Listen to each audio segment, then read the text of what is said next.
Projeto Libélula Nova Terra, relatando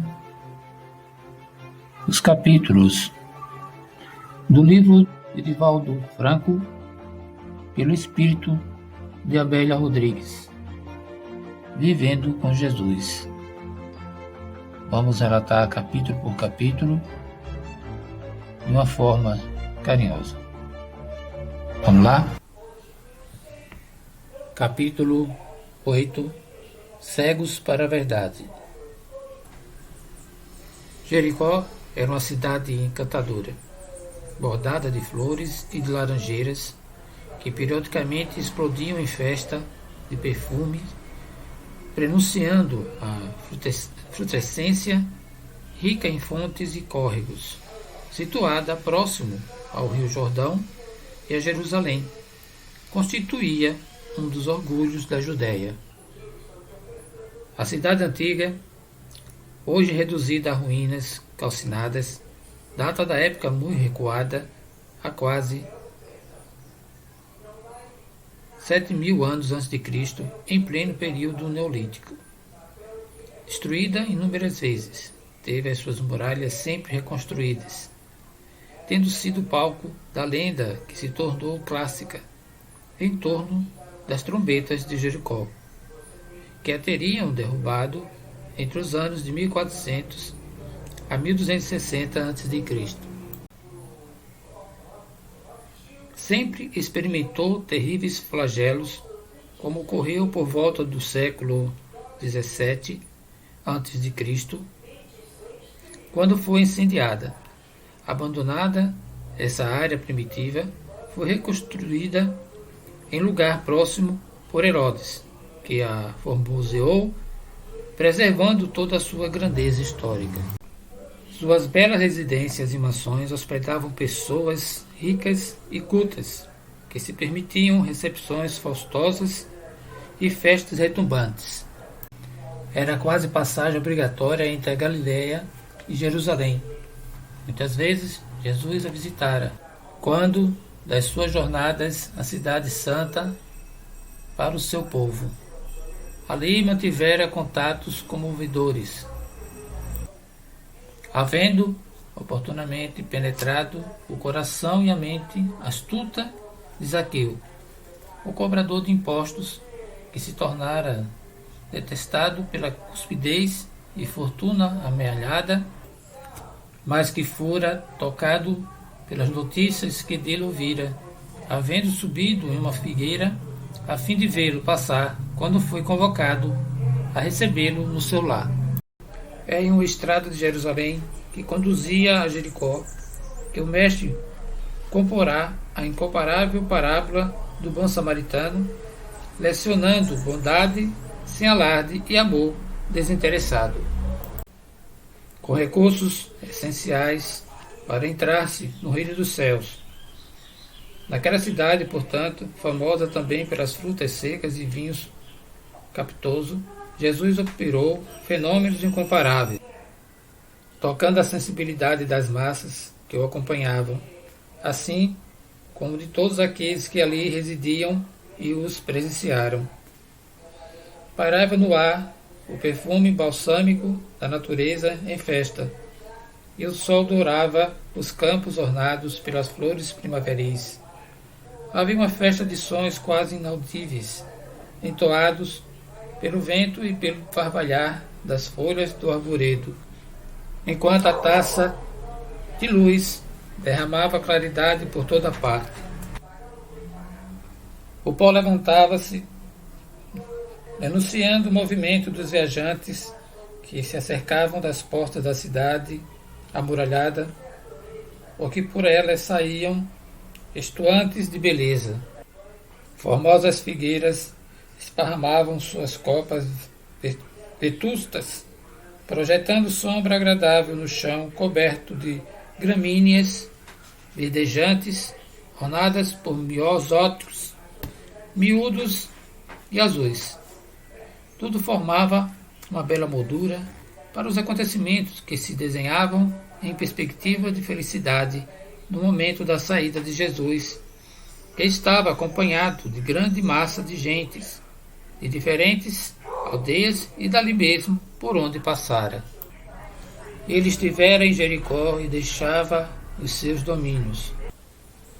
A algarava e a ansiedade valhava os lábios e nos corações de todos aqueles que o acompanhavam, como se desejassem expressar gratidão pelos seus ditos indizíveis. Foi nesse momento que 2 cegos, mendicantes, à orla do caminho, ouvindo os arranzéis e exclamações, os cânticos de gratidão e de júbilo, começaram a gritar, pedindo socorro ao mestre. Eles não conheciam as plumas coloridas do sol, que derramavam claridade e cor na terra, nem a face das pessoas amadas, nem o verde dos campos ou o multicolorido das flores e dos pássaros. Mas eram também filhos de Deus, desejosos de participar do banquete de felicidade em que todos ali, em movimento, se encontravam. Faziam tal balbúrdia que foram repreendidos para que se calassem. Como, porém, silenciar o sofrimento, perdendo a única oportunidade de libertar-se dele?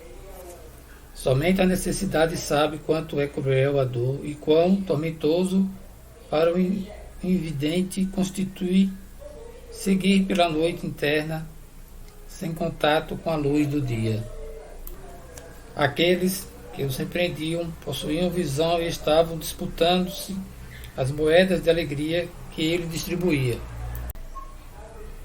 Era natural que também desejassem receber a mesma oferta de felicidade e não se calaram. Antes, aumentaram o vozerio, suplicando a piedade do Senhor. Jesus conhecia aqueles homens inditosos e aflitos.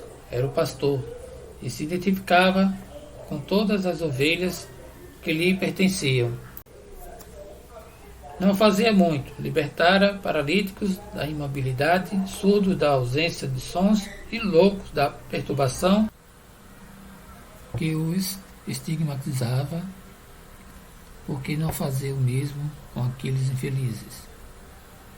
Deteve-se então e aproximou-se deles. Todo luz irradiava misericórdia em cântico silencioso de amor.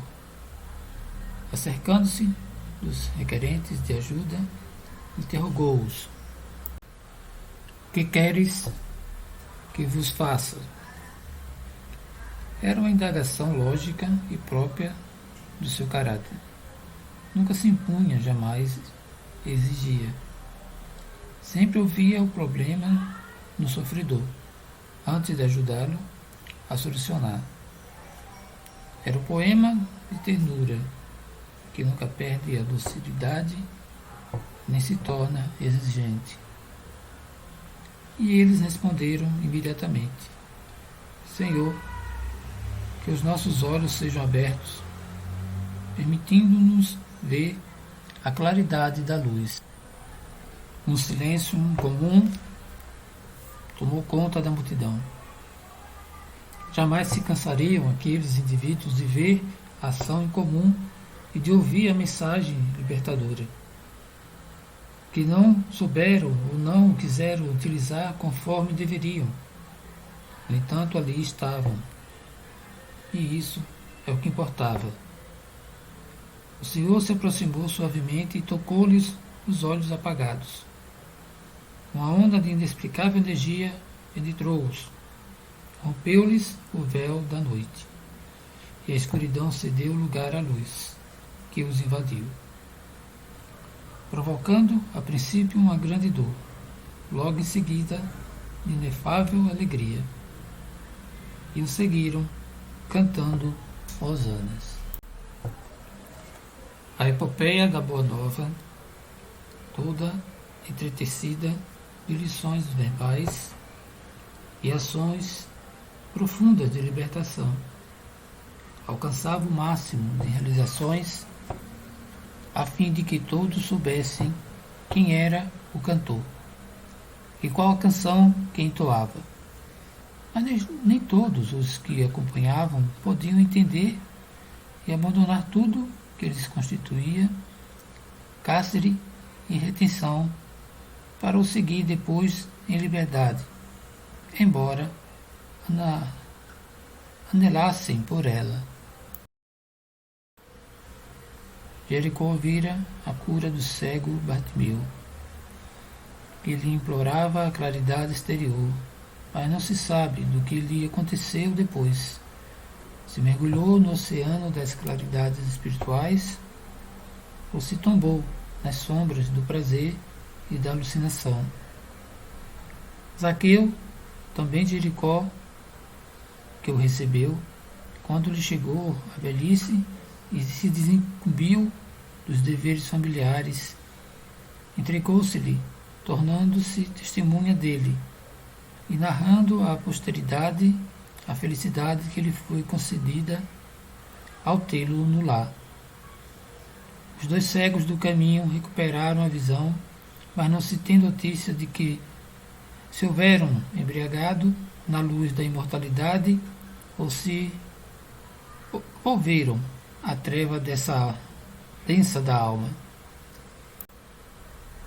O mundo de ontem, qual ocorre com o de hoje, estava dominado pela cegueira interior para as verdades espirituais, e por isso os homens e mulheres do passado, perdidos na sombra de si mesmos, retornaram para o grande encontro com a verdade que ainda postergavam.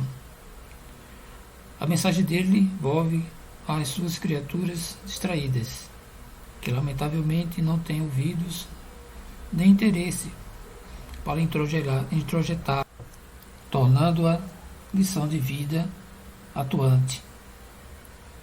Iluminados pela ciência e pela tecnologia, com arsenais de filosofias e de belezas, centenas de milhões veem, mas são cegos, para seguirem pelo caminho de libertação que ele continua apontando-lhes, por não identificarem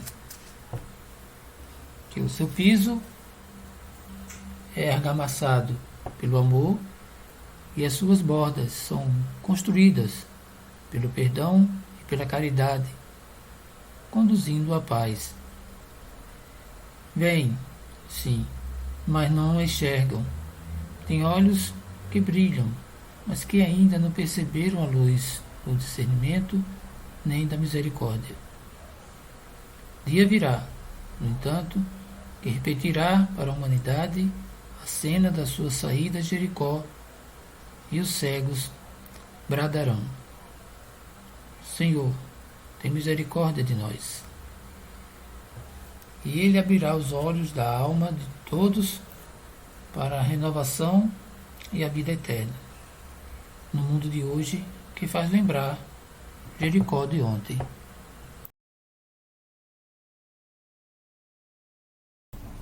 Vídeo editado e estudado por Bali e Shani. Se gostou do vídeo, dê o seu like. Gratidão cósmica, Vitória da Luz.